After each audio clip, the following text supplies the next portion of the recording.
নমস্কার বন্ধুরা, চেতনায় চিরন্তন অভিযান ইউটিউব চ্যানেলে আপনাদেরকে স্বাগত জানাই। আমরা কি দেখলাম?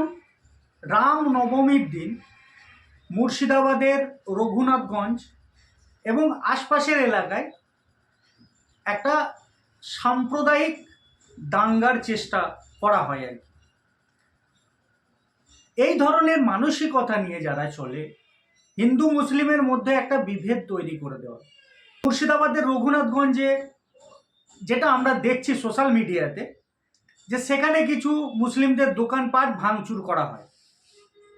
এটা কে বা কারা করলো, পুলিশের ভূমিকা কি ছিল এবং দাঙ্গাটা কেমন হয়েছে সেটার ক্লিপও আপনাদেরকে দেখাবার চেষ্টা করছি।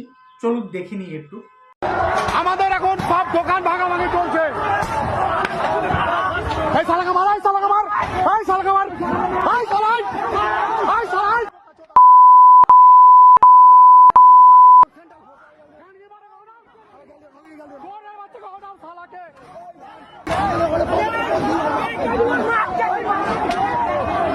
এই ধরনের ঝামেলার পরিপ্রেক্ষিতে বা এই দাঙ্গা সৃষ্টিকারীদের যে চেষ্টা, সেটা সম্বন্ধে অধীর রঞ্জন চৌধুরী কি বলছেন সেটাও আমরা শুনে নেব। তো চলুন শুনে নেওয়া যাক।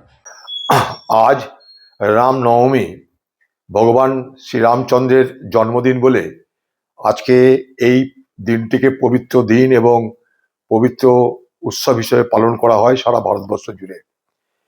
এই রামনবমীতে আমরাও ছোটবেলা থেকে অংশগ্রহণ করেছি, মেলা দেখেছি, অনুষ্ঠান দেখেছি, মেলায় পাঁপড় খেয়েছি। এইভাবেই রামনবমী প্রতি বছর পালিত হতে দেখি আমরা।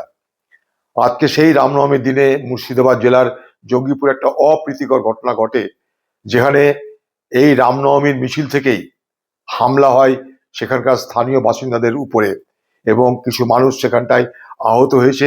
আহত হয়ে তারা হাসপাতালে ভর্তি হয়েছে। এটা কখনোই কাঙ্ক্ষিত হতে পারে না।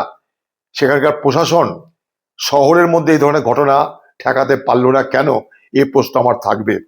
প্রশাসনের কাছে যখন খবর ছিল যে কোনো উত্তেজনা হতে পারে, কারণ প্রতি বছরই সেই এলাকাতে একটা উত্তেজনার বাতাবরণ তৈরি হয় এই রামনবমীর দিনে, কিন্তু তা সত্ত্বেও প্রশাসন কেন সেখানটা কোনো ব্যবস্থা নিতে পারেনি, যেটাকে বলি আমরা ঘটনা ঘটার আগে কেন কোনো ব্যবস্থা নিতে পারেনি, এ প্রশ্ন আমার থাকবে। আমি মুর্শিদাবাদ এবং বাংলার মানুষের কাছে বলতে চাই যে রাম আর রহিমে কোনো ফারাক নেই। যে রাম সেই রহিম হিসাবে আমরা জেনে বড় হয়েছি। এই পবিত্র দিনে, রামনবমীর দিনে যদি আমরা অপ্রীতিকর ঘটনা ঘটাই, রামনবমীর দিন যদি অশান্ত হয়, অশান্তি তৈরির দিন হয়, তাহলে প্রকৃত অর্থে রামকে অপমাননা করা হয় বলে আমি মনে করি। ও राम जो दशरथ की बेटा, वो राम जो घर घर में लेटा, वही राम जो जगत पसेरा, वही राम जो सबसे नियारा। আজকে সেই রামচন্দ্রের জন্মদিনে আজকে এই ধরনের অপ্রীতিকর ঘটনা ঘটার কারণে মুর্শিদাবাদ জেলার একটা অংশে অশান্তি বাতাবরণ তৈরি হয়েছে। মুর্শিদাবাদ জেলার মানুষকে বলবো, আপনারা সংযম রাখুন, সৌহার্দ্য, ভ্রাতৃত্ব, বন্ধুত্বের হাত বাড়িয়ে একে অপরকে সহযোগিতা করুন। আমরা কোনো অশান্তি চাই, কোনো অশান্তিকে এই মুর্শিদাবাদ জেলায় প্রশ্রয় দিতে পারি না। নির্বাচন যখন আসে তখন হঠাৎ করে এই ধরনের ঘটনা ঘটার প্রবণতা বাড়ে কেন, এটাও মানুষকে বুঝতে হবে, ভাবতে হবে। তাই এলাকার মানুষ সংযমী হন, শান্ত হন এবং ভ্রাতৃত্ব বজায় রাখুন। হাত জোর করে আপনার কাছে অনুরোধ আমার। তো আপনারা দেখলেন, চেতনায় চিরন্তন অভিযান ইউটিউব চ্যানেলের পক্ষ থেকে আপনাদেরকে জানাই, ভোট আসবে যাবে, হিন্দু মুসলমানের যে সাম্প্রদায়িক দাঙ্গা সৃষ্টি করার যে ব্যাপারগুলো আসছে, বিভিন্ন ধরনের মানুষ আছে তারা এই ধরনের কার্যকলাপে যুক্ত থাকে।